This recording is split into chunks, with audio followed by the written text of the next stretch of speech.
ina fɔ dɔgɔkun tɔw a nisɔndiyalenba bɛ na aw sɔrɔ aw sigiyɔrɔw la ka foli kɛrɛnkɛrɛnnen di aw ma ka sɔrɔ ka sibiri o sibiri aw ni an bɛ ɲɔgɔn sɔrɔ ka se k'an da don faso kunkanko la a fɔra tentɔ faso kanu o ye limaniya dɔ ye an bɛ na hakilina di faso ko la a bɛ kɛ sababu ye maa caman bɛ yen nɔ minnu ni olu tɛ kow kalama ka se hakɛ min na anw minnu ye kunnafonidilaw ye an ka se ka walawalali kɛ ani fɛnɛ ni hakilinaw ka di hakilina minnu hali n'u tɛ kelen ye nka hakilinaw kɔnɔna la maaw k'u ta f'an ye an y'a jamukan tɔgɔ da ko 7 sur 7 ale bɛ lase aw ma sibiri o sibiri renouveau cakɛminɛw ka kɛrɛnkɛrɛnnenya la aw minnu b'an lajɛ télévision sanfɛ minnu b'an lajɛ radio sanfɛ walima minnu b'an lajɛ bɔlɔlɔsiraw kan renouveau TV FM o page sanfɛ an bɛ aw bɛɛ fo ka aw waleɲuman dɔn aw b'a dɔn k'a fɔ n'an sigira nin kumaso in kɔnɔ an bɛ kumakunw de ta kumakun minnu n'olu bɛ tali kɛ jamana kunkankow kan tiɲɛ don nin dɔgɔkun in kɔnɔ kow cayara jamana kɔnɔ dɔɔni ka sɔrɔ kɛ n'i y'a ta kalanko la jaabiw bɔra olu ye hakilinaw di mɔgɔw ma nka an tɛna kuma o kan bi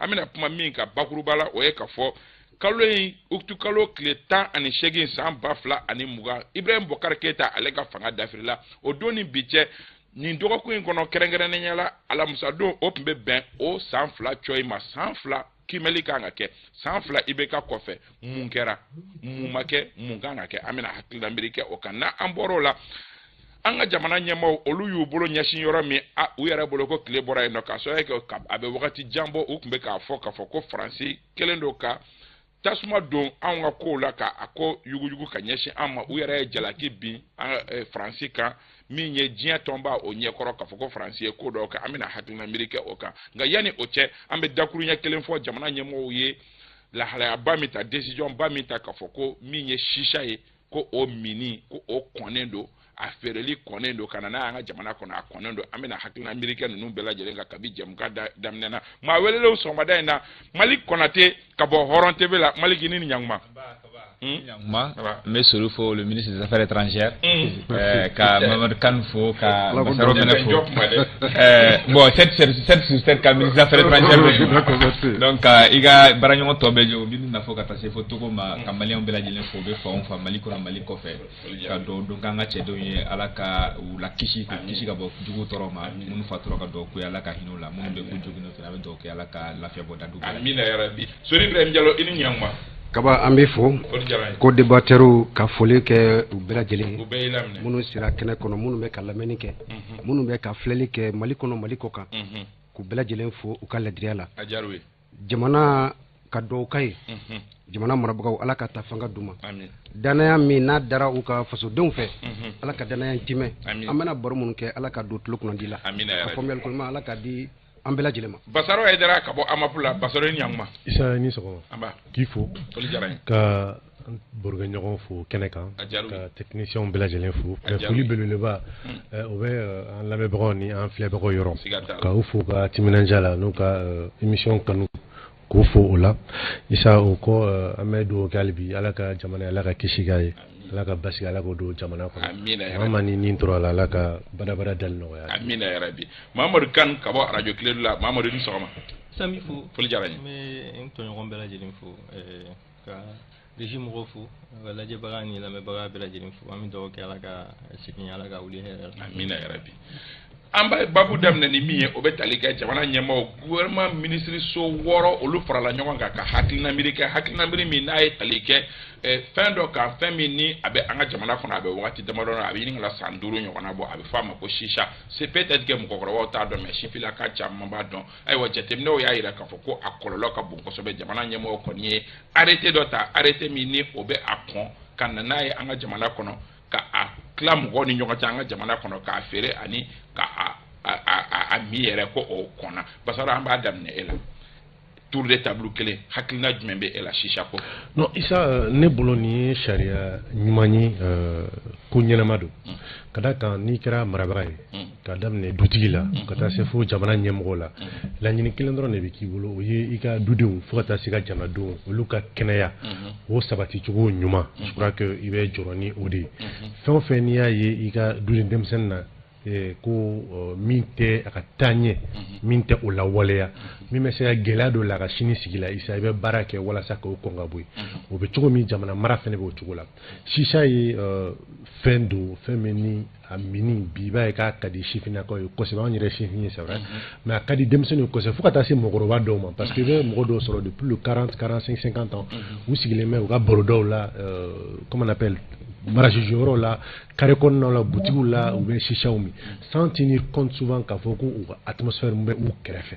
souvent je crois que o de y'ala an ka problème ba an ka jamana les gens c'est-à-dire mɔgɔ foyi tɛ kɛrɛfɛ mɔgɔ la ne tɛ sisa min mais i bɛ taa yɛrɛ sɔrɔ barokɛyɔrɔ de la sa i bɛ taa sɔrɔ minnu b'a min ils n'ont c'est-à-dire aucune considération pour moi ma personne donc olu b'a min ka gɛlɛn olu yɛrɛ de donc au-delà de sisa yɛrɛ a composition na sa bi fɛn wɛrɛw bɛ ka min a la minnu bɛ mɔgɔw bɔ u cogoyaw la c'est vrai que sisa yɛrɛ naturellement mɔgɔ bɔ a cogoya la parce que c'est aussi un excitant bɛɛ bɛ buna adamaden bɔ i cogoya la bonyana dɔ a bɛ bɔ i cogoya la mais a degré bɛ ka se yɔrɔ ma isa je crois que Mali dɔrɔn tɛ il y a beaucoup d'autres pays notamment kan ka jamana n'o ye Kenya ye qui ont Rwanda plutôt Rwanda Kenya Cameroun olu caman ye décision kelen ta isa pour que sisa interdit pour que sisa interdit isa a consommation a feereli fɛn bɛ interdit u ka jamana kɔnɔ de mon point de vue isa c'est une très bonne décision jamana kɔnɔ maintenant hakili b'a la an bɛna don a kuma na décision tali man gɛlɛn sa a labaaraya n'a lawaleyali je crois que o de ka gɛlɛn ils doivent se donner parce que communicatif a essayé dans un premier temps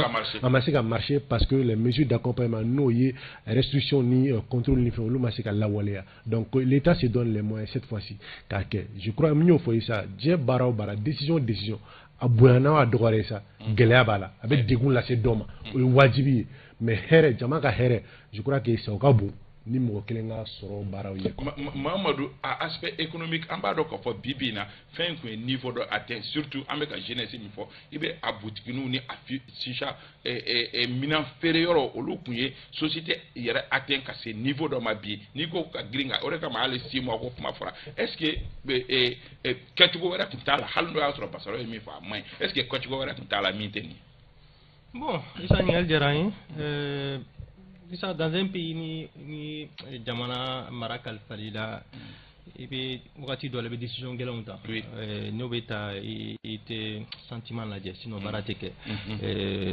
6 mois ouais pour moi c'est raisonnable mais ne ka réflexion bɛ taa yɔrɔ wɛrɛ c'est vrai qu'a bɛna perte causer opérateur économique caman kun il y a beaucoup de jeunes que je connais aussi hali n yɛrɛ ka quartier la o kun ye yɔrɔ dɔ aménager u bɛ a feere yen nɔ u b'a affaire kɛ et puis yɔrɔ dɔ fana bɛ u bɛ ɲɔgɔn sɔrɔ u b'a min yen nɔ comme Basaro l'a dit c'est une bonne décision parce que isa kɔlɔlɔ d'après je crois toutes les études cancer du poumon bɛ fɛn min lase mɔgɔ ma fɛn min bɛ se ka cancer du poumon lase mɔgɔ ma fɛn min bɛ se ka maladie cardiovasculaire lase mɔgɔ ma pour que an kan ka an ma jɛ an ka b'u la mais au-delà de ça moi je crois que c'est un phénomène de mode dans ce sens où c'est très joli ni sisa b'i bolo sigilen min ka da la ou bien yɔrɔ wɛrɛ grandeur voilà donc pour les enfants disons en dɔgɔninw ou bien en tout cas sifinnakaw n'u y'a ye ça dit qu'à effet de dama quoi ni cigarette tɛ kelen simplement ça va au-delà de ça je crois que o de y'a to mɔgɔ caman donna a mini na c'est élégant quoi c'est élégant c'est comme si u bɛ ka classe dɔ de créer au sein de la société sisa minɛw fana y'u dama mɔgɔw ye mais au-delà de ça ça nuit gravement à la santé mais c'est une décision isa qui est incomplète de mon point de vue parce que c'est vrai que sisa Basaro y'a fɔ a bɛ se ka kɔlɔlɔ lase an bɛɛ ka kɛnɛya ma mais cigarette dun en tout cas moi je dis pas que qu'a interdit totalement ça c'est un processus qui va prendre du temps mais après ko cigarette bɛ wari min na don jamana kɔnɔ san kɔnɔ mais ça avec kɔlɔlɔ min lase jamana kɔnɔ don ma il y a des pays où il y a des espaces pour les fumeurs c'est-à-dire que gɛlɛya mun ye Basaro y'a fɔ e bɛ sisa min ne t'a min an sigilen bɛ gɛrɛn kelen na i bɛ ka ne tɔɲɔ don cigarette la même chose la cigarette la même chose la cigarette de sisa fana ba ye donc ni cigarette b'o cogoya la an na se ka interdit dans un premier temps moi je crois qu'ils doivent avoir le même courage dans les espaces publics parce que dɔw t'a dɔn sensibilisation de kan ka kɛ i kan ka faamuya de n'i bɛ jama cɛ la i kelen bɛ cigarette bɔ k'a min i kan ka dɔn ko asthmatique b'i cɛ la hali ni asthmatique ko tɛ mɔgɔ b'i cɛ la a bɛ k'u tɔɲɔ a bɛ k'u degun u tɛ se k'a f'i ye moi je crois que aux autorités de s'assumer maintenant vu que u courage sera ka nin décision ta qu'ils aillent plus loin nous sommes un pays laïque, on a précisé mon une campagne, islamé gacha Mali kono mais Mali c'est islamé jamana en tout cas en constitution est moufo. Donc ko do bi non kama ke iron kilindron de gumé son akala. Mais c'est une bonne décision si ça a interdit parce que vraiment isa akungala ko do bonya ra kunti yanga sigida wala tukuni. Nduga si ça baro sigili fulité non fuité corona doyati tukuni. Vraiment c'est une bonne décision mais qu'ils aillent plus loin comme je l'ai dit quoi courage soro ou ka décision era ta cigarette voir plus loin la drogue même quoi parce que c'est sur une fin de décision tali fin de appliquer les plaquer kuma fora ya no to se ben plaquer kuma fora ya no fera fora ya no amikan kera ya no mais achi avec la ka sigi anola est-ce que chicha tina ke onyokoy ka foten katem. Bon, moi je ne crois pas. D'ailleurs, je pense que une décision c'est une décision complexe. Complexe. Contrairement à Mamadoukan, complexe. À partir du moment il y a il faut que décision incomplexe. Oui, mais c'est complexe. Pour moi, c'est complexe. C'est complexe. Ou encore complexe, comme tu le veux. Donc, ici, c'est la première fois. D'ailleurs, moi, je salue le courage du maire, Sirima Fane, je crois, de la commune 4. Non, Adama Berete. Adama Berete, je veux dire, en son temps, qui a eu le courage de prendre cette décision-là. Mais il n'a pas été compris à l'époque. Parce que beaucoup, quand même, consommaient ce produit-là, en réalité, jusqu'au plus haut sommet de l'État. Donc, à Tsikatarola. Kaba, ni est jatemene que chicha rekam. Chicha, c'est-à-dire en tant que produit.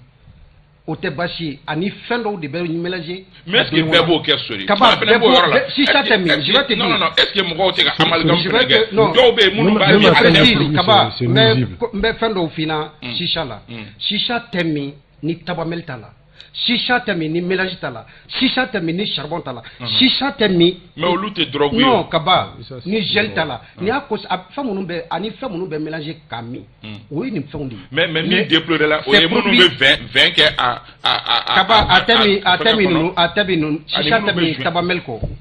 A temi tabamelko, a temi pierre ko, a temi mélange ko, a temi charbon ko. Chicha mi fait nous. Constat do de nana. Jamana murabako ye kolosili do de kɛ c'est-à-dire jamana kɔnɔdenw kɛrɛnkɛrɛnnenya similakaw ko dɔw bɛ ka kɛ sisan tu ne peux jamais imaginer bunadamaden bɛ se k'i to i yɛrɛ ma cogo di ka nin ko ninnu kɛ sɛgɛsɛgɛliw y'a jira k'a fɔ denmisɛnninw bana dɔw bɛ ka denmisɛnninw sɔrɔ sisan minnu yɛrɛ n'o tɛ denmisɛnnin bana ye mais dɔgɔtɔrɔw ils ont fait des études très poussées ka lakana tigilamɔgɔw ka taa se jamana marabagaw labɔ a kalama bana dɔ bɛ yen a bɛ fɔ o ma ko emphysème pulmonaire dɔgɔtɔrɔw u tulo bɛ na u b'a dɔn fɛn min don denmisɛnnin bana tɛ mais qu'est-ce qu'on constate ces 5 années Mali kɔnɔ yan nin bana in a bɛ ka wara denmisɛnninw ka côté la donc dɔgɔtɔrɔw ye jamana marabagaw labɔ nin kalama denmisɛnnin bana min n'an tɛ min dɔn ni mɔgɔkɔrɔba bana don mais n'a bɛ ka caya denmisɛnninw ka niveau la o b'a jira k'a fɔ kaba o de la dɔgɔtɔrɔw olu ka kunnafoni dilen bɔ lakana tigilamɔgɔw fana y'a ye k'a fɔ hali n'i bɛ taba ni min n'i bɛ taba min mɔgɔ minnu b'i da fɛ n'u b'a kasa sama kaba olu bɛɛ bɛ se ka dɔ sɔrɔ a kɔlɔlɔ la et puis produit minnu filɛ nin ye ni sisa bɛ min n'a bɛ min kaba a b'i bɔ i hakili kan a b'i bila ko kɛbalikɛw la a b'i jafarinya alors donc wajibi don jamana marabagaw ni jamana kalifayila lakana ka sabati jamana kɔnɔdenw ka kɛnɛya n'o bi kungo la n'i bɛ ka wuli ka jɔ o ye kaba i k'i jɔ i jɔyɔrɔ la décision in elle est complexe maintenant il a parlé de la consommation de tabac kaba an tɛ jamana kɔnɔ jamana min ni sariya bɛ bonya sariya bɛ tɔbɔtɔ mais je crois que nin sira talen filɛ nin sinon les lieux publics i bɛ taa yɔrɔ o yɔrɔ la ni jamama yɔrɔ don interdit de fumer i b'a sɛbɛn yɔrɔ caman mais les gens ne respectent pas et encore ka bɔ kuma kɔnɔ kaba ka bila o ye min ye an k'an ka dɔn k'a fɔ Mali hali ni silamɛ jamana tɛ silamɛw ka ca an fɛ yan silamɛya y'a kɔn fɛn o fɛn ni silamɛ n'i b'a ta n'a bɛ bɔ i hakili kan i kan k'i yɔrɔ janya la donc la décision là est à saluer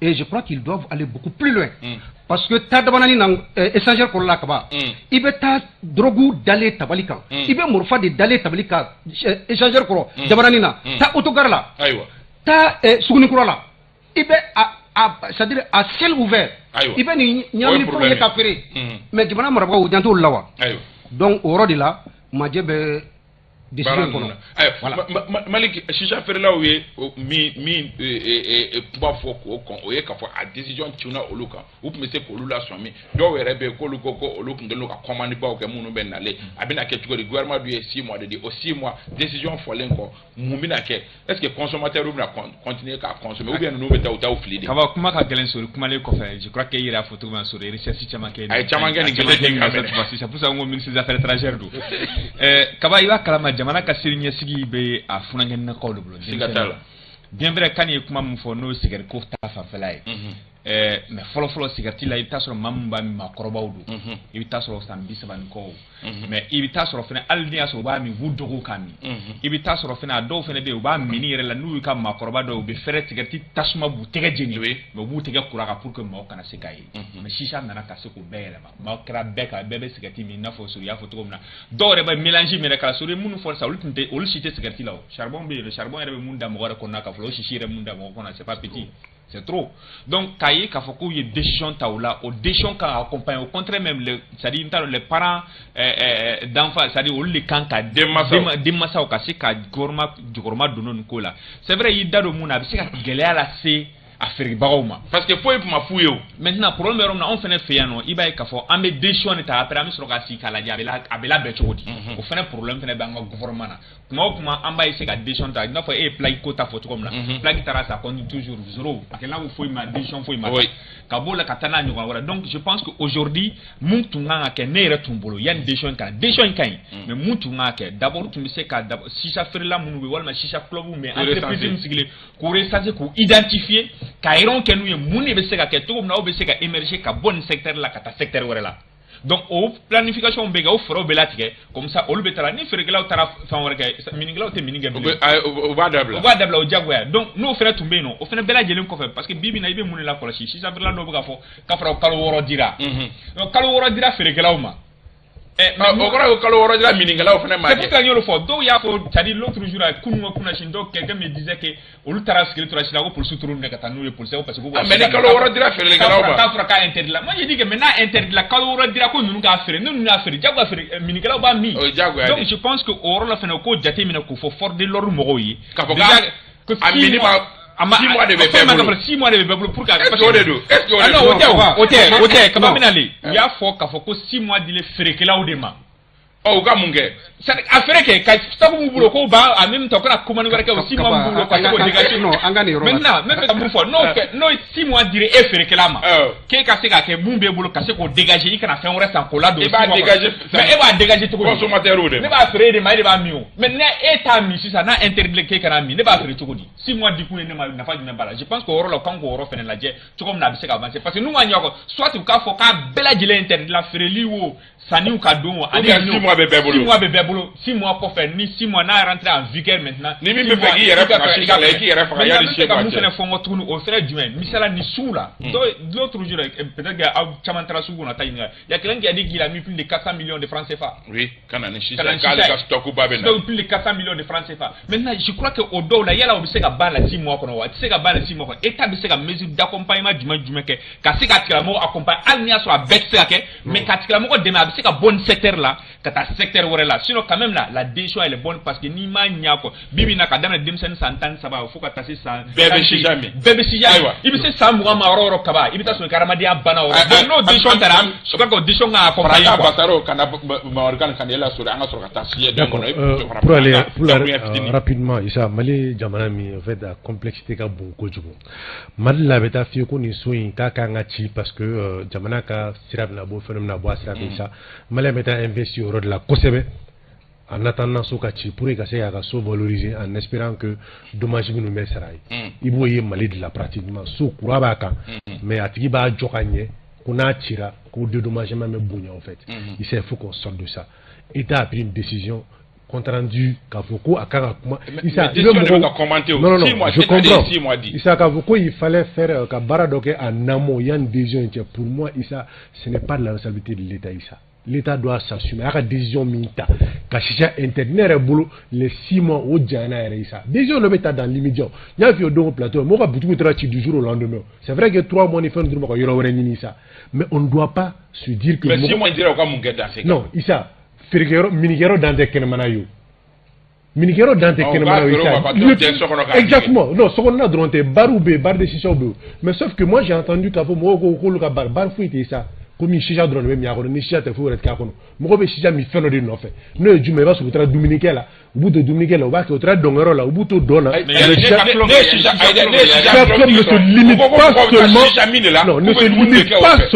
se limite pas seulement ici à la consommation de chicha. À la base, ko olube chicha de fere ko mais ko olu edumun de faraka parce que chicha mina chicha be kongo blanc. Oh, donc mo be chicha blanc kongo blanc moi là. Et ça c'est parce que feno de va connaître. Donc c'est aussi simple que ça. L'État doit s'assumer. Mais avec boulot 6 mois, c'est même trop long. Ça doit être immédiatement. Non, 6 mois, je crois que c'est pas trop long parce que mais au moins 6 mois qu'on a. Non, mais 6 mois qu'on a. Malik qui est d'Orakafo. Warba investit ici là. Non, en 6 mois. Allez pendant peut-être avec les autorités comment écouler tous ces produits. 6 mois pour préparer les esprits aussi. Et les étudiants, les élèves ou les consommations à bon conseil ou carré qu'on a là guérin ou préparer à makono mais ce que je déplore ça ne m'a fait famille amani mako là franchement ça les amendes là sont trop faibles minables c'est minable 3 ans à 10 000 ou bien à 18 000 il ni amanu ntagalaje à 10 jours ça dit que naï jaibake tu as l'argent, il va faut te joro quoi parce que avec un 200 000, il y a infraction, il va payer pour les rendre. Moi je crois qu'il faut revoir les amendes là. Il y a encore temps parce que moi il y a une décision là sur ça là 12 000 c'est quoi pour quelqu'un qui a investi plus de 400 millions dans une affaire ça. Vraiment il faut qu'il a donc il y aura une applicabilité là-dedans. Oui, bien sûr parce que Malik on a décision d'état, application est problème et sur Yafo, je crois que Malik Yafo, c'est ça le problème, le véritable enjeu aujourd'hui, comment aller vers l'applicabilité de cette décision de l'État. Parce que, un problème bébé n'yrol là, il faut revoir l'amende là. Vraiment, à il est 100 000, 150 000, il y a un qui koba ko fait. Mais 10 000 est mouillé. Rien n'est de trop pour la sécurité du pays. Parce que si Chamina, il faut reconnaître que produit mon nom si chana avec Dimsenou Jafaria Koubla Kolankolo Chamanila. Et je crois qu'aujourd'hui, ni décision de faire ça, il va plus loin. Si ça avait mis Chamana, famille Chamandala, c'est-à-dire avec mi jeune mon fait, famille Daoula, il va y avoir mon sigilé avec Greffe, ils sont gênés. Et je crois qu'aujourd'hui, si tout le monde s'implique, ni autorité ou craindre la canette, la mort, ni police ni gendarmerie, n'avec un yoro la kaba, ni Agnel Kunafone dit Ouma. Ils vont s'assumer et je crois que la décision sera appliquée, mais très rapidement, Kabaka Maïbla. Ou Rodmé, Angado Kafo, Duntemane ou la couvre-feu Nana, artistes d'Oka, concert ou reportera. C'est des centaines de millions qu'ils ont perdu. Moi, je ne peux pas comprendre qu'on interdit qu'on prenne des décisions comme ça. En si peu de temps, moi, il y a 400 millions de chicha là. Il a tous les moyens de faire évacuer ces mêmes produits à l'extérieur, là où il les a payés, et dans d'autres pays voisins. Donc, et la décision rentre en vigueur à partir du moment où ça a été pris par les autorités. Donc il faut que cela soit clair. Non, ça c'est réel. Maintenant 6 mois, oui, à Ferbaoudi. Ça rentre en vigueur à partir du mois, ça rentre à Doumi. À l'unanimité. À l'unanimité, personne n'a mais Kaba ne fait qu'un moufo. Oui, mais me fait qu'un moufo. Parce que comme il trouve, il donne un tafla na fo. Ah non, me fait qu'un moufo droit qu'à fraka. Bassaro nous souligne l'État de fait un fait avec Jamal Hodo accompagne. L'État ne prend pas une décision. Qu'à décision ta quête droit qu'au prap. Tabaké Jamal donc à bas calculer, à bas planifier. À bas planifier. Il y a pas besoin de nous 6 mois dira faire que là ou comme ça ni 6 mois dira faire que là ou na fera ko interdit mina quoi Dieu met ça et met ça donc je pas abtana euro ils ont les moyens aujourd'hui aussi les forces de l'ordre kaba nga kuma woroka les forces de l'ordre État à disposition à ce niveau comme on a dans le cadre de la réalisation parce que ko in be damine fɛn Mali kɔnɔ an be fɛn damine répression ye n'a sera niveau dɔ la après an be segin encore alors que ni sensibilisation kɛ o be nafa mun ɲa la ne taara sori sensibilisation ni sori y'a bila n'a yɛrɛ kɔlɔlɔ t'o la mais ne taara ko a se réprimer après sori be segin a kan ne e tɛ donc je pense que l'État aussi doit dire aux forces de l'ordre ou qu'a commencer d'abord par la sensibilisation. On va barrer, c'est ce qu'on est en train de faire là comme ça. Maliki, décision quand on est d'accord, Jamanaden Famba, si jamais Jamanaden Famba n'a été fait une cola, donc ayabla. Amitanya fait, sans flat joy au grand alamsato, Ibeka Aleka Fanga à Dafrila, Anga Hakina Miribina Polimiga, Mamadou Kan Ama Adam Naela. Et les 18 RAI qui me est-ce que à Kunkumbeka Ibeka Fanga Dafri, Angilingo ka sans flaque, Fanga in Dafrilenko. À Kunkumbewa. Namu Ganga Sige, ebe Fanga for me to Yewa. Isa yi Ningalima Barike. Kafoko le. Mais sur toi, tu étais soutien. Kafoko le 18 août 2020, pour Ouligadjom Ngerako Fukundo. Isa Mokodob Soko Miri, au Tena Klinataï. Naklinata. C'était la peine. Ça n'engage que ma personne. Isa Jamana c'est à niveau de la Mali de Kumna Tunu. Na on toura Ibeka Fangala la Rahinal. Jamana continue tout. C'était une famille et quelques amis. C'est-à-dire que Jamana kum Brujara Isa kasi niveau de la Wallah Isa Antiseganda de la plateau Ame Shika Kumake. Non, moi je crois que c'était important. Et le régime n'a fallu. C'était extrêmement important. Et Bajamblaya Kabjo. Jamana ka sera dota. Je crois que c'était l'objectif. Parce que Yurugu sera niveau de la Isa. Ari Kalafliko, l'Isati Mukera, Okerachuya Muna. Ka pouvoir personnaliser à ce niveau de la Jamana Funtigere Dengue Kobla niveau de la ka famille présidentielle bla niveau de la Isa. C'était du jamais vu. Moi, je suis délicat, mais pour moi, c'était du jamais vu dans l'histoire du Mali. Niveau Msoro. Donc, c'était important. Et renversement, parce que Bibina, peut-être, n'a pas de bilan. Malik, ni en ce le 18 août 2018, là, et à Foko, d'Afrique, bon, un bon démocrate, surtout, mon démocratie a été coup d'État, était tout coup d'État, il faut le dire. Mais il faut dire aussi, Ibeka a fait un de ya krasobi mukra no krasobi ni Ibeka tara. Parce que jamana quand tu me tukona muna no jamana era kono jamana kon dembela jele tungulle no ki I kungula dénominé. Abe ambake chogodi. Donc na sur au niveau là présent ma on a présent mbe ni asoro kafoni ko ko kera. Aba fo kalita kalama. Donc kroba ira au président ne ete jamana yɛrɛ ko kalama I t'a dɔn fɛn min bɛ ka kɛ jamana kɔnɔ fo ni waati min na ni jamana kɔnɔdenw wulila k'a dénoncer o waati la I b'a fɔ k'e t'a kalama k'e bɛna ko dɔ kɛ mais I b'a ye I bɛ taa fɛn min fɛnɛ kɛ o bɛ juguya ka tɛmɛ kɔrɔlen ta kan donc moi je pense que en tant que démocrate je condamne le coup d'état mais moi je pense que IBK devait partir parce que jamana maracogo non c'est-à-dire premièrement il faut le dire fɛn bɛ cogo min na démocratie kɔnɔna ni kɔni ye démocratie tɛ sɔn coup d'état ma cogo si mais quand même il devait partir à ka taa tawro fana mun fana te no renversement par les militaires coup d'état ka tumse ka démission o banga fengo na se ka démissionner même aldia na fa ka démission oui mais o dinna fa ka saba de guerre ko dinna no nyina fa ka décès na an yere nyima ko démission forcée an forcé daka alne so coup d'état ne bolo coup d'état de démission terrain coup d'état de kerala mais ni alne so do ba coup démission forcée donc je pense que vraiment tumsera IBK tunga fa bla ne bolo tiene yere la antume niveau mna alne so wati so rutunto kan nga an kon wati Antungolo a wati ka fo IBK cheni yɛrɛ la jamana marali contrôle tun t'a bolo bilen parce que levier fanga levier aussi foyi tun t'a bolo bilen I ka la cour constitutionnelle ka taa assemblée la ka taa li gouvernement kɔnɔ et président bɛ se k'i sigi cogo di ko nin décision taara k'ale t'a kalama a bɛ ɲininka a bɛ tila ka bɔngɔdu k'i ɲɛ jɔ jamana kɔnɔdenw na ko n tun tɛ nin kalama mais alors que jamana ninnu ye minɛn bɛɛ di président ma ka sécurité d'état bla blokro a ɲɛ c'est à dire a tɛ fan fa tulo tɛ fan fa ɲɛ tɛ fan fa pour que a ka se k'o ye o bɛ miliyariw bɛɛ taara ka d'e ma e ni fɛn fɛrɛ k'e t'o kalama ne ye jamanakɔrɔden gansan ne mun bɛ n'o si tɛ ne bolo ne bɔra kala ale baara min kɛra cour constitutionnelle fɛ ka kalataw ale bɛ taa kala c'est à dire o bɛ se ka kɛ cogo jamana kɔnɔ bon moi kɔni je pense que a tun sera IBK ka falan bila hali ni y'a sɔrɔ a bila cogo kɛra démission forcée ni forasiw nana sori na an seginna le 18 août 2020 e bolo a kun kun bɛ wa c'est de là que Malik va me comprendre. Neta te mogo koy neta jibana kodi quoi. Ibana nga analyse formelle yoro de là. Neta te mogo koy quoi. C'est très utile. Je suis d'accord avec ce coup d'état même si certains ne cautionnent pas cette histoire de coup d'État, qu'a fait démission forcée d'eau. Moi, je suis entièrement d'accord. Coup d'État est Djabide, Djabi c'est-à-dire démocratie qu'on ni mogo djera, ka fanga ta ka dima ka kalaflikiye, ka dana deika ka jamana ta ka dima ikamara, wati do kono. Mais ni solution wrete o jamana kono dumbulu, e ka mara toya koson, tagabulo la, na may, ni jamana kono dem bela jelen ko ka may. Ni solution wrete o la ka fanga mina ela, ni coup d'état de ou solution. Moi je suis d'accord pour le coup d'état. Et c'est ce qui me différencie de Malik.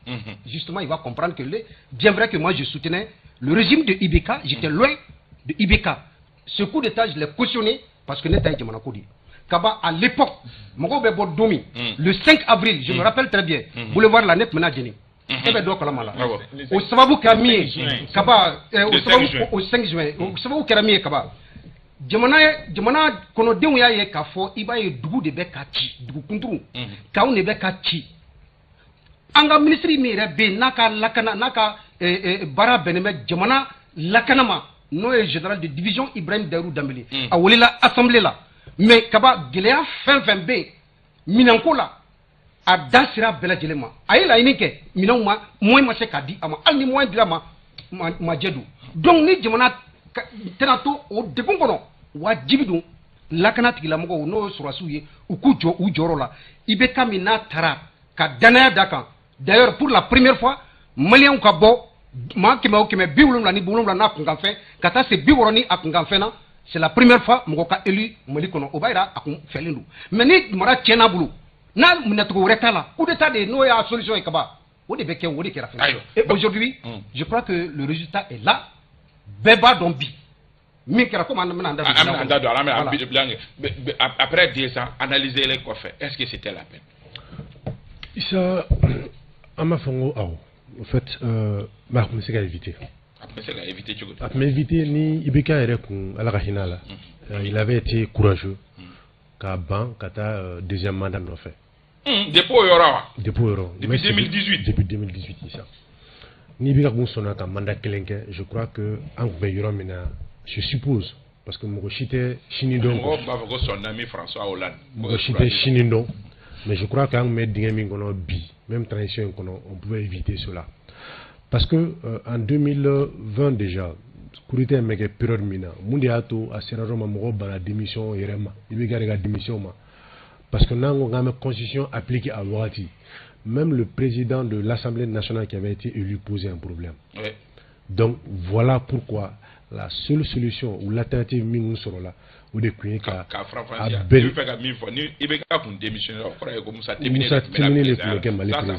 et ça posait problème pour beaucoup d'hommes politiques, même au-delà hommes politiques ou quoi faire. Malien Tchaman c'est qu'à Massoma parce que Moussa Timine restigira Tchouga Mina commune 5 élections là quand la fois assemblée président au cas fini moi il fait me contester conserver donc de ce fait il s'est mis un non mais un bon gueule depuis 2018 ou 2017 il y a un son qui irait renoncer à bon deuxième mandat et d'ailleurs même à un mandat qu'on a Tchaman sur là quoi non juste pour une transition car que mandat transitoire pour un atta démocratie et renforcer les barons là donc de ce fait pour moi nous mais c'est à éviter parce que quand il y a fois les règles mais tu vois mina mara tu vois là no yayi kafoko aka mara règle tabolo jamana mara kunta le bolo mais mo ordre mais par dérogation c'est-à-dire pouvoir dire le mo mega mara il s'en a le sona à l'époque quand il symbole jamana mara là après un mandat je crois qu'à me avec tous les honneurs d'un chef d'état au décret Gelabay. Donc, de ce fait, il va y avoir outou kono, n'est pas fait 18 là, mais au mois d'août, quand on a joué août là, il n'y avait pas d'autre alternative, même une démission. C'est vrai, comme on appelle un démocrate, c'est son coup d'état. Mais on s'est ça, même un coup d'état, comme on appelle une démission du président. Condition sine qua non au début pour que Kokanyao. Non, ça, non, proposition Chamankera, pour que à l'idée c'est la gestion. Ce n'est pas qu'Assemblée Dronkati ou ça. En pour Assemblée Kati, à l'air pouvoir ou qu'à réduit, qu'un gouvernement aussi, nous jamana marali ba exécuté. Ça veut dire transition la malek meke président, mais ni fanga batike à boulot de la nimini. cogo di parce que a yira ko fanga min bɛ ale bolo n'o ye présidentiel fanga ye sa a dɛsɛlen don ka gérer et comme je l'ai dit tout à l'heure c'était géré par dérogation ça a dilé même mɔgɔ wɛrɛ de ma donc comment a géré par dérogation a ka bɔ o dérogation na a ka di premier ministre du gouvernement même là c'est pas officiel exactement officieux ya c'était officieux quoi on bɛɛ tun b'a dɔn bɛɛ b'a dɔn mara cogoya la quand tu veux c'était pas lui il fallait voir ailleurs ça donc o de kama laɲini kun ye ka assemblée ci parce que l'assemblée ci ni ale kun bɔra yen c'était Moussa Timini qui devrait être président de la République. Et c'était inacceptable ici à Djamana qu'on a 2000 et ça donc je crois que voilà pourquoi pression parce que les gens ont senti au-delà de tout ça Chibe à la boulot mais que aller président Banabakatodo Mochita Shidano et les gens voyaient mal Kafukodo Nataola et d'ailleurs bon on dirait pas que l'histoire a donné raison parce que Fatura a kamane ngono mais Kafuko n'a Moussa Timini n'a pas président et c'était inacceptable. Bon, exact. Comment on fera ça? Comment on fera? Mais bon, moi limanale, tu sais qu'à Miri, qu'à Foko, moi je vais banido parce que ma chichite mon boula, bébé ma saraman le boulot. Mais moi je dis que Ibeka était la seule personne, Mira comme c'est qu'à éviter et de plus tôt au Guinée Djoumaye, à Kouana son. Ici à Kata deuxième manala et cela a été proposé à plusieurs reprises là. Mahamadou Kane sans fla transition qu'on a en bilan. Issa, très rapidement, le Mali a retrouvé son armée. Issa, sécurité Bounakunka, c'est une réalité aujourd'hui. Je ne dis pas que l'armée a attaqué Tourouni, je ne dis pas que Morotika Satouni, Yanga Tchaduntika Fara, ou Sivulutika Fara, mais Issa Barakera, à ce niveau. Sécurité là, Barakera, Issa, c'est incontestable. Ça, c'est vraiment un acquis. Deuxième acquis, Issa, c'est vraiment Mali, Toro, Djiakono. Kayanga Dodama. Je crois que ce travail a été fait. Parce que la souveraineté, les autorités disent le respect de la souveraineté malienne du pays, du Mali. Parce que ça follow, Anni Gelaf Manga, on met Français de saisir follow pour que Akakuma, on la Conseil de sécurité là, ONU là. Mais aujourd'hui, il s'en est bien maintenant. Mali Kuma est là, Ali Babolo. Je crois qu'il y a eu un virage à ce niveau. Donc dynamique ou Falena. Et Mali est trajectoire sera courable avec relation avec les partenaires, surtout du point de vue sécuritaire. Mais qu'il faudra la réaffirmation de la souveraineté du pays. Il y a un Mali de en fadukolo de en yere ta dum folo son moreka akake moreta je crois que kelen arsa obesina pour certains c'est du populisme, c'est de la propagande. Pour moi j'estime que Mali est trop mal à folo Mouroubo Nafma je crois qu'à essayer casser au niveau là pour les autres détails peut-être un scandale de là il ça fait manier il ça le recrutement ça c'est un problème corruption ma boy recrutement oui c'est frustrant jamana kono mo be concours ke ou washila ou beteme isa mo woro de bina ulu placita donc korego yurugu non bon je sais pas je ne sais pas quantifier mais c'est que sûr en tout cas élément il peut pas comprendre qu'au niveau de la protection civile au niveau de la police à aider à un certain niveau kanam co-recrutement mais logements sociaux ni tout nous là isa ça veut dire que ibeka bina kum kama ni niveau qu'on a yelema make isa yelema make et c'est vraiment c'est regrettable. Deuxième chose, le coût de la vie, ça. La vie chère. Ça, la vie chère, il y a des aspects à ne pas négliger. Il y a la guerre en Ukraine, on est tous d'accord. Mais en réalité, il y a ça. Ne sais pas si c'est histoire famille, artisan, amewati ne aussi ça. Ça Mali enfin quand il fait follow. Nyangwa de buenu ni ça, le nombrilisme doit pas fallu. Ne n'a pas ne se ka soromke. Ça nous ma bonga kula wallahi jamana nyataka avec juro kosobe ça c'est des points vraiment négatifs à corriger autour ka blu kungolo la ni neve ni terke ni buramuso ka jo parce que o ma jore ça o ma jo ari chino ça continue et c'est des choses qui devraient normalement changer na me fenga tanye sans fla fanga bine ko beko kapoko nganga bime sans fla barako fe amise ka monto Kaba ambe ɲininkali le wuli kɛra IBK nɔfɛ kun jumɛn na wuli kɛra ko yurugu bɛ yen lakanabaliya bɛ yen cherté de la vie o bɛ yen nɔ maliyɛnw fana bɛ yen nɔ népotisme favoritisme IBK gɛnna nin fɛn ninnu bibi na kani da do la ko lakana ko bunan ko na bora galvanisation c'est-à-dire que ntarma fa ka troupe galvaniser ka galabu do tcheduna mais ni atema la même la transition actuelle ibeka est mun que sur suye que la transition actuelle a fait atteindre. Si ça c'est un débat Malik. Oui, c'est pas si tu poses ce débat là on va passer des heures A plus B kairi la ka fo ibeka mais waradona est-ce que amina dona mais au final débat wara mais me fait ka mun fo ibeka est mun que sur suye ibeka est mun que Mali armée kono présenter mun na mun yake yana pas. Ibeka quand il est venu. Non, mais fina détail là ça quand il est venu. Sur le c'est quand dafa après. Non, ne dis dafa. Non. Donc on a concentré, reste concentré. Me fait ka mun fo. Ce débat est intéressant. Me fait ka mun fo dron. Ibeka na watimna. Sur su kan ma fo ka menyu wanga sur su la parce que fin don tamai. Awo. Antuma fo ku garanje su faralen. Antuma ko marfa mu bubulo bita so masaba manani beje marfa kele. Ko même ta marfa mu fene do ka jukuru fin de kibo mana bele de ke kasri. Antuma fo. Mais il est venu, il a changé tout ça. C'est vrai. Et il a acheté de nouveaux armes. C'est-à-dire, armes crow, ça, de nouvelles armes. Il dit, armes crow. En même temps, il a créé des bataillons. C'est vrai. Non, celui de Assimi. Il a créé la Forçat. Il a créé Kofenebla. A plus aussi, armement fin bien, c'est-à-dire, mon bessé a cassé, sera sous-équipé. Même au salaire, il a mis tout ça là, mais problème romna antu memu fa wakati amka kumakele mfo bibina asimi ka wakati ka fo gelea mun be ko sanchama gelea de banga kanga tanduma amkele fo ibeka ta ko ibeka ko 30 ans de mal gouvernance ko ibeka na kadna barake en plus la cherté de la vie mais bo sur ta kono mais la cherté de la vie la cherté de la vie ibeka ka fene wati adam na wati mais c'était au moment où amedo covid fene kono ibeka ma o fene même fana ko covid de ato ko ko buga gelea ko c'est mondial bien fene bega mfo transition na lango covid si samboro lango ko Ukraine ko je crois que ni de nkumbi dala ibe solution ni de mais iti tigidron e banana kunlo dimbi la yani gata paracetamol ta wal mais yani gata dokoto so ibe sikono ko kunlo dimbi bemne ni si sora bi fagaye.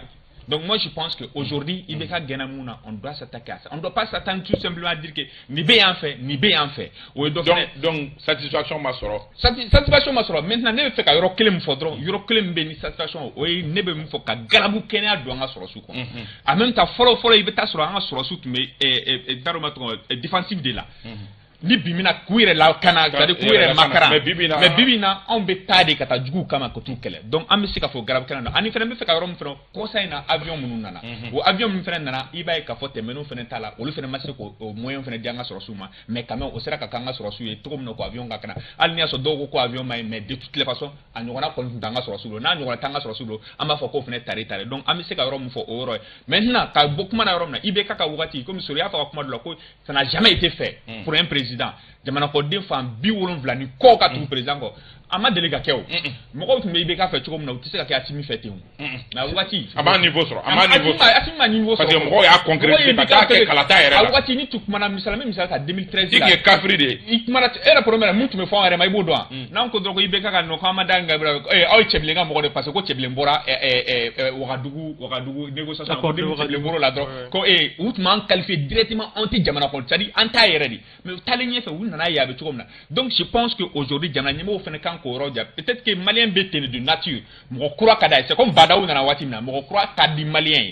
Donc, nous croit qu'Adaï, au Watt, il profite au fait qu'à Barakiaman, comme na Jamana, avancé, qu'à sur Amaka, Ben Wati d'offense animal, Malom Kumade. Alors, sur Ibrahim Diallo, bilan sans flacon là. Bon, Kaba Malik me donne tout le temps raison, quoi.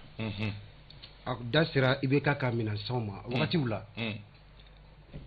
Ni ne bɛ ka kɔlɔsili kɛ baara tagabolo la jamana marabagaw ka baara tagabolo la ni ɲuman min kɛra ne da tɛ dogo ɲuman na ne bɛ ɲuman fɔ je crois que o de b'a mɔgɔ caman bila k'a fɔ ko karisa i ye karisa ka mɔgɔ ye ni ye IBK ka tagali jateminɛ kaba an y'a ye il a eu la chance d'abord d'avoir des ministres qui maîtrisent en l'occurrence le général de division Salif Traoré avec le général de division Ibrahim Derou Dameli. Ibrahim, c'est-à-dire IBK chantier sort, quand nous sommes à Boulokoro. Ou bien qu'elle est Tchoudon, ou bien Ferré Tchoudon, ou bien Blasralike, IBK. Mais ante IBK ka bilan mal anyo. Donc si ça, Nangoko IBK tara sanfla. Munekera. Kaba blibele. Ni jatemineke. Ndabe se don temenon la. minan dɔw wari dira i bɛ k'a ye miliyari caman ta ka di a ka avion fɔlɔ i bɛ k'a yɛrɛ ka avion i bɛ k'a yɛrɛ ka avion je préfère dire comme ça Mali ka avion i bɛ k'a bɛ don min kɔnɔ voilà donc on a parlé de 20 milliards de 13 milliards de 17 milliards pratiquement wari yɛrɛ dama dɔn wari dira maa dɔw de ma olu taara sanni kɛ sɛgɛsɛgɛli bolila ka fɔ wari ko mɔgɔ dɔw bɔ o la minnu jɛlen tɛ u ka minɛ u ka taa sariya ɲɛkɔrɔ o tɛmɛnen kɔ ka bɔ yen wari dira maa dɔw ma ministre de la défense dɔw ma i bɛ k'a ka fɛngɛ je vous en prie san fila min an b'o kɔnɔ an b'o de kuma kaba n bɛnale o fɛn dɔ de kɛra san fila in kɔnɔ parce que aw bɛ ka ɲina fɛn dɔ kɔ avant que ne ka jaabi di tan directement n bɛna ni thèse dɔ de min y'a jira k'a fɔ ko belebele kɛra c'est à dire que mɔgɔ dɔw tɔgɔ fɔra minnu ye sonyali kɛ hali n'u ma sonyali kɛ bisigi taara ka ɲɛ s'u ma bisigi barika ka bɔ ka ban a fɔra ko k'olu minɛ i bɛ k'a ka tile la lutte contre la corruption u sera ka minɛ wa i bɛ k'a ka tile la u sera ka minɛ wa i bɛ k'a ka tile la u minɛna wa mɔgɔ dɔw ma taa la wagati o ko la i bɛ k'a ma tila ko k'olu bila wa mais u minɛna mais u minɛna o sera ka bila donc ne bɛ ka min fɔ nin yɔrɔ la je vais tout simplement dire ici belebele min kɛra o ye jumɛn ye an bɛɛ b'a dɔn k'a fɔ miliyari bayirikaw de taara ka di ko ka minɛnw san o minɛnw ma san o mɔgɔw bɛ yen a fɔra ko k'olu minɛ bankera k'olu minɛ bi olu mɔgɔw minɛna ça c'est un pas en plus lutte contre la corruption lutte contre la corruption o bɛ senna hali bi olu bɛ ka sara caman yɛrɛ sara la dɔw bɛ u kunfɛ fɔlɔ kaba n'an bɔra kɔnɔ an bɛna lakana bunakun kan Maliki da sera a ma bi min ye bi ye Mali sɔrɔsiw bɛ wuli ka taa jugu nɔfɛ de avion sɔrɔla avion min ni a bɛ to sanfɛ ka kunnafoni bɛɛ lajɛlen di i ka fama jamana marabagaw lakana tigilamɔgɔw ma bi min ye bi ye Mali bɛ se ka disi gosi dans toute l'Afrique de l'Ouest aujourd'hui minɛn bɛ an bolo n'a bɔra Nigéria la a tɛ farafinna jamana statistique i ka base ye jumɛn ye o la kaba ne b'o de fɔ c'est à dire que mɔgɔninfin samedi tɛmɛnen n ye kuma dɔ fɔ Faransi ma yan ni aw ye nin jalaki kelen de si ma n ye n bolo si yɔrɔ min na gouvernement ka rapport tilara ka kuma an bɛna kuma o kan sisan n'i ye kuma d'an ma Bakayɔrɔ ka kuma an bɛ don o dossier kɔnɔ Bakayɔrɔ Hayidara bilan d'accord Isa ni i nana sɔrɔ baara min kɛlen don ko tiɲɛnen don ka se niveau dɔ ma waati kunkurunin kɔnɔ kuma dɔw la ka yɛlɛmaw don ko la a ma nɔgɔn tiɲɛ don a tibitaba barika bonya min n'o bɛ se ka jate ko falilenba ye fɔlɔ Isa an ka jamana kɔnɔ o ye jumɛn ye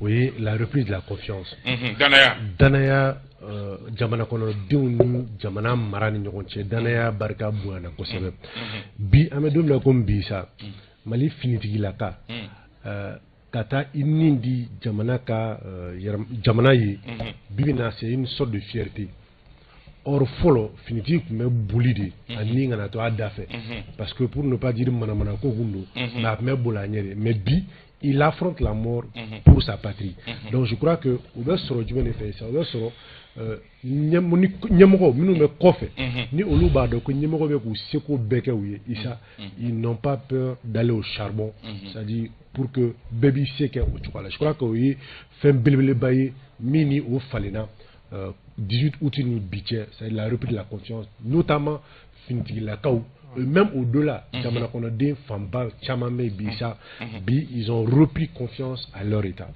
Isa au-delà de ça i b'a ye ko min ni o ye gɛlɛyaba ye parce que transition ko in na o ye malien yɛrɛ de nature ye anw de ma falen et je crois que c'est ce qui est indéniable au fait Isa malien faleli ka gɛlɛn o ye jumɛn ye malien bɛɛ ko malgré que an bɛ kuma jama tɔgɔ la mais malien bɛɛ ko a yɛrɛ de fɔlɔ c'est-à-dire jama ta tɛ ne yɛrɛ fɔlɔ Isa ni e ye jɔyɔrɔ sɔrɔ sisan mɔgɔw bɛ commencer ka t'i fo minnu t'i fo olu de b'i foli laminɛ tile kelen tile fila u bɛ fɛ ka fɛn dɔ de dun Isa e bolo min ni e yɛrɛ t'o sɔrɔ kuma bɛɛ or o tɛ se ka kuma dɔ la ni yuruguyurugu tɛ sa ni e jɔyɔrɔ sɔrɔ sisan fɛn fɔlɔ min bɛ cɛ Isa cɛ hakili to na i hakili to i den na i hakili to i cousin na Isa o mentalité ma bɔ malien kun la voilà pourquoi quand on a parlé des sujets de corruption o sujet de corruption bɛ sɔrɔ jumɛn fɛ Isa parce que malien ye nature Isa o ye an cogoya ye o y'an cogoya cogo di ni an ye jɔyɔrɔ sɔrɔ comme je l'ai dit chacun veut toujours se protéger et profiter ça c'est quelque chose min bɛ a la hali gouvernement sigi cogo la Isa i b'a ye ko o baaraw bonyana kɔnɔ ni fɛn wɛrɛ maintenant min ye justice ta Isa ça reste encore à désirer il faut an kana sira kuma ɲɛ Isa minɛniw kɛra faut que waru be sara même si ministre de la justice même il a faux comme Robegata waru sara mais ça war sara te justice moi je suppose war sara ka fo ko karsa a fura ko innobenna sigi beke tiri betke ça ka vo ki nobala wal me notala ni nobala ini mi ka kan sharia siraka o be deka ni notala na soro jamana re kan yi dommager parce que ye wati mi ka so la koluma be ça lu baro kan ke mo mine ka bla isa o te kiri o te sharia tigeli je crois qu'on est charré. Et ça manque de transition.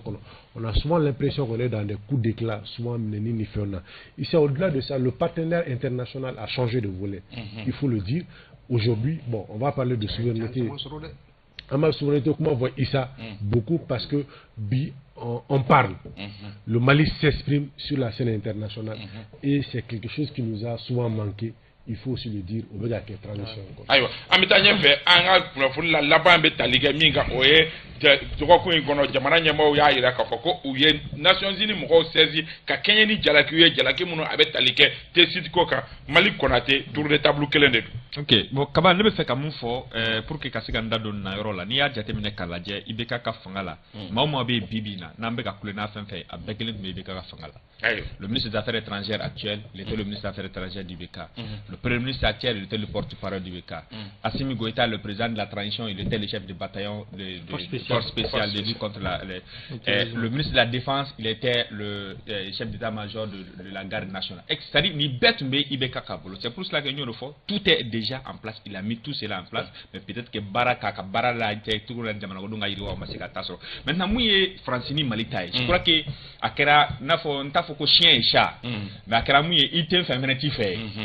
Ite fait comme na fene tit fait tout donc ibi nyeshi ma tout comme na fene bi nyeshi ma tout français ba ese ka bo confessera fait mali fene ba ese ka bo confessera fait ni français tu comme na utaka na to auna français tara to comme na ni anga kunu communiquer jatemne mali ya fok français déchon ta ka ko be bo en fait en mali kono wo déchon ta ko be bo en fait mali kono o masaranga nyemo gola grâce au bien na digranga nyemo gola parce que ko ka fok une décision unilatérale ya ta o kelena o kama o le ya nyini ko français ka taka bo anga jamana kono mais o bela jeli na français to en fait en pendant 6 mois. Donc, et banga jamana ko ngi ataka bonga jamana ko il tourne fait 6 mois. Au final terminé ko fait il y a déterminé Mali dénonciation qui a plus d'une cinquantaine si je ne me trompe pas. C'est bien 50 vols. Voilà. Plus d'une cinquantaine. Donc au cinquantaine déterminé ko les suspects aw yo bela jelen ke jamana ko jamana mbe ni asura ko ka ko konake. Malgré tout oyake même si yoro dro ba foko non ko accord de défensif ko accord de défensif bu autorisé kake parce que ko accord de défensif dénoncera mais il faut 6 mois pour que accord de défensif cassé ka wuli ka boyno donc ko olube de la kono ubo ko usinsiro ke romi orola mais quand même jamana nyamo ko fena ayira ka foko non ils sont interdits de survoler. Je pense qu'à quoi le conseil de sécurité nyokoro ou le kanka la parce que diembela jele farale nyon kaine donc on les va trancher sans ka donc John Jobala John Jalakita Mali a prévu apporter no y prévu ay mun semaine katana je crois que prévu matériel fene le jour à venir je crois qu'en fene na ko ya nyana so Ibrahim Diallo kuma fleni ebulu bon kaba ni hakilla ni yoro nyerela e kanka jodi na man anka samedi débat menina samedi débat igo go français de voilà je dis les 40 voilà c'est ça les 42 militaires là mounou fagara tessit je dis ici que nous avons toutes les preuves bonier fitini c'est-à-dire damagara fitini de là parce que prévu djumé en termes de droit c'est-à-dire il faut la preuve matérielle oui djumé adja anu uka mina mounou sur là à keneka mais auto parce que kelami o ma o do be fena mbula mais kaba ne be ko de fo ne o de fo di pa samedi temene ngo français jaw be bolo wa ne c'est-à-dire ne te kuma quoi parce que si soko kumena bolo kumena je ne ma plateau quand parce que moi j'ai pas Adramane Sissoko si on est intellectuellement fort on doit avoir le courage aujourd'hui de reconnaître que Sori il faut d'autres maintenant on a kasoro gouvernement boni ni rapport yi no Sori ya fo donc même ami fo kaba ni roi fene là sans preuve non attendez preuve mais on a saisi déjà le conseil de non kaba ambe kuna fondi là benita rodo malgit na tarodo ni tarodo Basroni Mamadou Kane Benat Rodo donc ambe kuna fondi buna kunka mais je veux dire tout simplement ici les bisri comment on appelle Damakasi Mikera conseil de sécurité là c'est-à-dire Anyanda dola de sur prévu bela gele be jamana marabako bulo kayira femme fait kera France femme fait kera Mali kona a bɛɛ faransi de nɔ ye ayiwa o preuve bɛɛ bɛ yen basɔrɔ an bɛ mun sɔrɔ Nations Unies na hali n'an taara n'an ka preuve ye an bɛ mun sɔrɔ Issa avant ça an bɛ kuma dɔ jaabi ni Ousmane Daou ancien président de la ɲɔgɔn sɔrɔ ni plateau in kan n ye kuma dɔ fɔ a don an tilara an ye soliba k'a la kɛnɛ ma n ko sa ye kunkolo de an bɛɛ bɛ se ka kɛ mɔgɔ kelen ka baara suguya kelen kɛ mais ni leadership falenna au sommet de l'État a bɛ répercuter baara bɛɛ kan min fɔ k'a fɔ ko i bɛ k'a ka mɔgɔw exactement a bɛ répercuter fɛn bɛɛ kan je crois que comme je l'ai dit bi le président que nous avons Assimi leadership min bɛ o de bɛ ka mɔgɔw bila confiance retrouver Issa ani moyen minnu sɔrɔlen don sorry il y a comment ça donc c'est juste dire que Issa mɔgɔ bɛ se ka kɛ ka baara ye ka tɛmɛ baara bɛ tiɲɛ bolo mais n'i ka leadership falenna sanfɛ Issa on peut retrouver confiance ka baara dɔw bɛ ka se k'olu lawaleya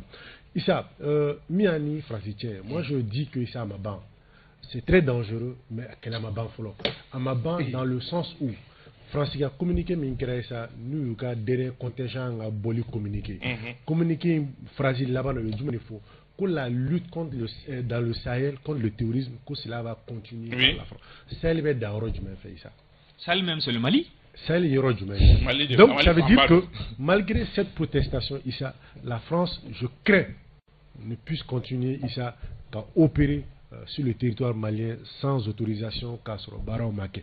Et c'est des choses qui sont dangereuses qu'il faut vraiment éviter. Dès qu'on est Issa, ne boulame conseil de sécurité là, comment donner de protection parce que faut se voir là dans la mesure où on est à quel niveau, on est au niveau du conseil de sécurité. Et au conseil de sécurité Issa, droit de veto pour des questions de résolution. Et la France détient des droits de veto qui peuvent voter non contre la résolution. Issa nous créa déjà à d'abord communiquer simple droit. Issa, la dernière fois, on me plateau sans fait. La guerre de l'information, Issa un mot aux phases des colons. La guerre de la communication avait intensifié. Dans quel sens il y a l'Espagne que l'intervention de l'OTAN au Mali n'est pas exclue. Donc moi je crois que Bassoro comment on peut aussi ça rejoint cet état de fait, c'est-à-dire qu'il est mouillé, peut-être que France va continuer car avion, un espace aérien violé, peut-être que Oubega Mouma chercher la petite bête, on va réagir pour trouver un argument peut-être pour faire une intervention. Mais en tout état de cause, la France est un passif très lourd, ça. Nous avons livraison d'armes. Rwanda, Irak, Irak, Libye, beaucoup de pays qu'on peut citer. Même temps sur l'armée de Détaou là, mais jusqu'à preuve du contraire, qu'à force sourier. Je crois qu'en auto, preuve boulot. Uma Dakeneka. Je crois que nous conseillons de se Ibrahim Agbaba, oui, je vais dire. Ils ont cité même les noms des cargos, etc. Mais c'est un mot fort. C'est-à-dire que Kafoko, Francis, il y a armes larguées. Je crois qu'au preuve matériel. Au bout du Conseil de sécurité de la Réunion Macono, Cody. Mais ce rigogo va aller pour le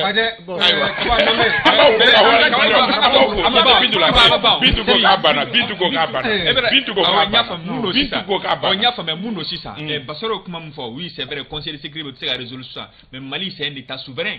Et le Conseil de sécurité est là vraiment pour préserver ça. Ça nous donc, je pense que aujourd'hui, quand il la guerre communicationnelle là, Mali peut être toujours ni France peut faire fait local, Mali peut essayer qu'à faire du mec que tout comme na France déstabiliser à Barao. Aïwa. Bitu na popolo benega krafe la sona Ousmane Togo be réalisation na Draman Kone Dramandra alebe résident na ka obefo ka foli ka fo bakuruba ka 7